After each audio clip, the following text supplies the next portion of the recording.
I want to take a moment to tell you about my podcast on Spotify, whose name is Kahini Our Pride. The link will be given in the description below, and if you want to listen to it, then please check it out. And with that, I also wanted to tell you about an app called Anchor. This app has really helped me to set up a podcast, and I'm just in the starting phase of it. And I'm really loving using this app. It allows you to edit and make your own podcast and add background music to your speech. So, if you want to make your own podcast, then definitely you should check this app out. And it actually also makes it available, the podcast available on various platforms like Spotify, Google Podcasts, and many more. So make sure that you check it out. With that, let's get started on our audiobook. The Palace of Illusions, Part 8, Sorceress. One morning, the sorceress arrived. But why do I call her that? She looked no different from the women who sold their wares in the marketplace, with the pleats of her blue sari tucked, peasant fashion, between her legs.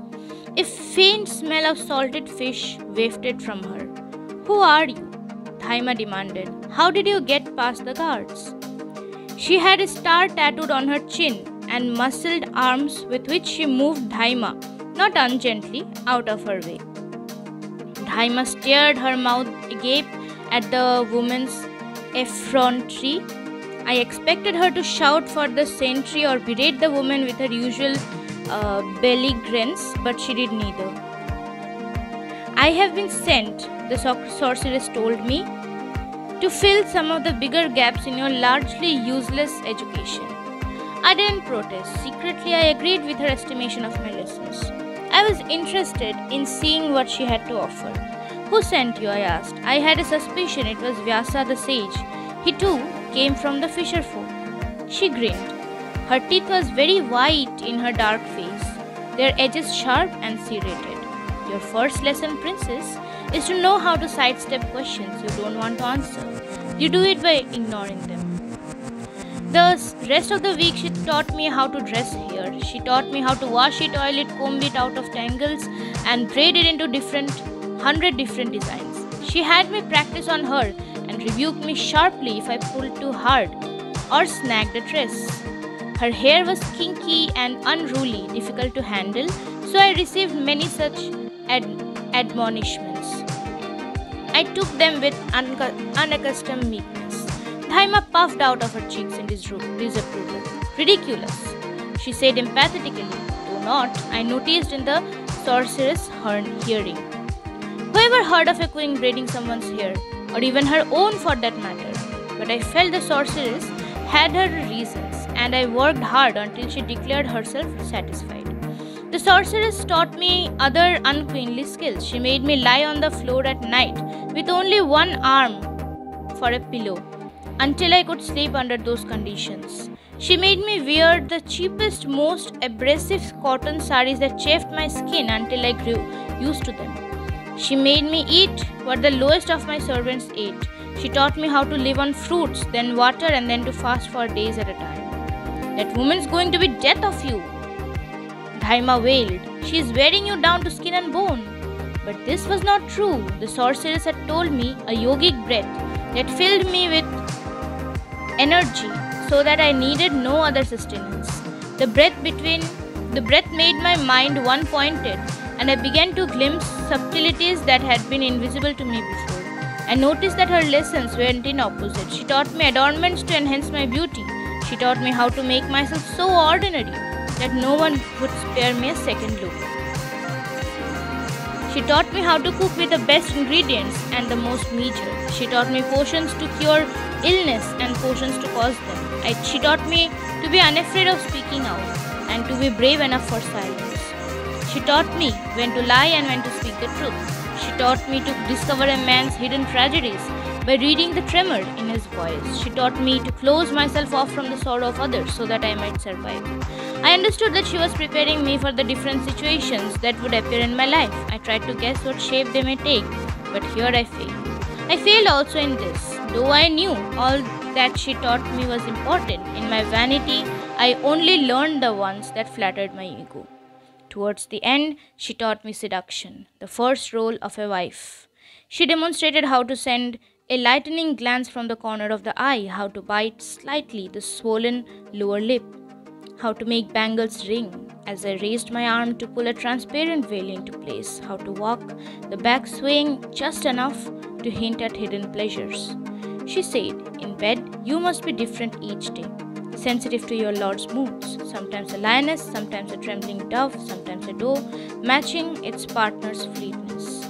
She gave me herbs, some of insatiability, some for endurance, some for the days I might want to keep a man away. What about love? I asked. The stalk of blue lotus ground into honey will make a man mad for you, she said. That's not what I meant. She gave me the name of a herb to arouse my own desire. No, teach me how to love my husband and how to make him love me. She laughed out loud. I can't teach you that, she said. Love comes like lightning and disappears the same way. If you're lucky, it strikes you right. If not, you'll spend your life yearning for a man you can't have. I advise you to forget about love, princess. Pleasure is simpler and duty more important. Learn to be satisfied with them. I should have believed her and modified my expectations. But I didn't. Deep in my stubborn heart, I convinced I deserved more. There were two final gifts the sorceress gave me, a story and a parchment. The story was the tale of Kunti, mother of Arjun. The parchment was a map of Bharat's many kingdoms. In her youth, the sorceress told me Kunti was given a boon by the irascible sage Durvasa, whom she had managed somehow to please.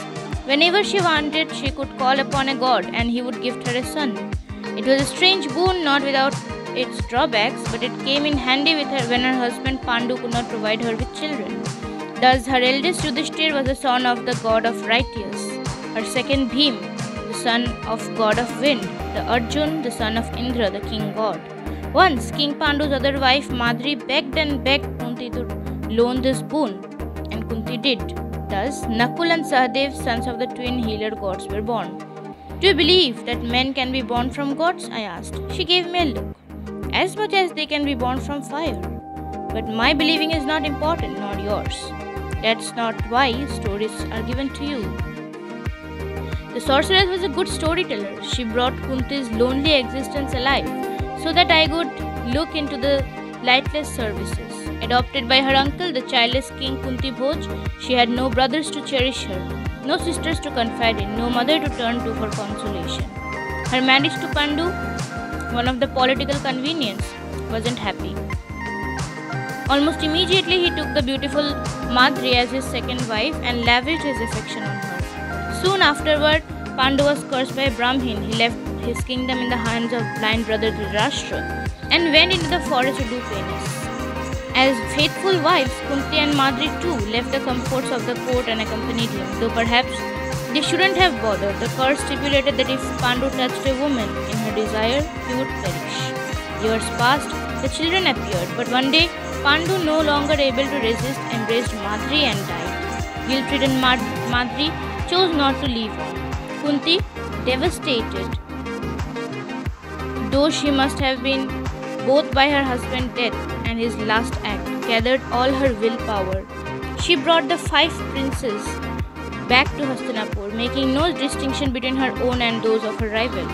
She was determined that no one would cheat them out of their inheritance. For years, she struggled, a widow alone and in disfavor, to keep them safe in Dhritarashtra's court, until finally, now they were grown. I wanted to tell the sorceress how moved I was by Kunti's sufferings and courage, but she forestalled me. Don't let the waves of your emotion drown you, she said, fixing me with eyes that were cold as the gates. Understand what drove a woman like her, what allowed her to survive when she was surrounded by enemies. Understand what makes a queen, and beware. I didn't pay the sorceress much attention. With the arrogance of youth, I thought that the motives that drove Kunti were too simple to require careful study. Only when we met would I realize how different she was from my imaginings and how much more dangerous. The map was thick crinkled sheet, the color of skin.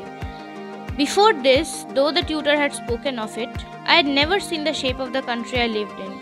A triangle that narrowed south downward into a wedge that drove itself into the ocean. It was made up of so many kingdoms that I thought I would never learn them all. The rivers and mountains were easier. I enunciated their names as I traced them with my finger. When I touched the peaks of Himalayas, my hand tingled, and I knew that those icy ranges would be significant in my life. I looked wonderingly at the kingdom of Panchal and the dot that was Campilia. It was a strange feeling to locate myself for the first time in the world. I had this map made just before I came, the sorceress said. But it's already outdated. She passed her hand over the parchment, and it seemed that the boundaries of the kingdom shifted, some growing larger, some shrinking.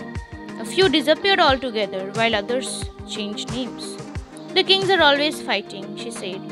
All they want is more land, more power. They tax the common people to starvation and force them to fight their enemies. Surely there must be some good kings, I argued, who care for their subjects. I was thinking of Krishna, though I knew little of how he governed his lands. Too few, she said, and they are tired with fighting. In this third age of men, the good are mostly weak.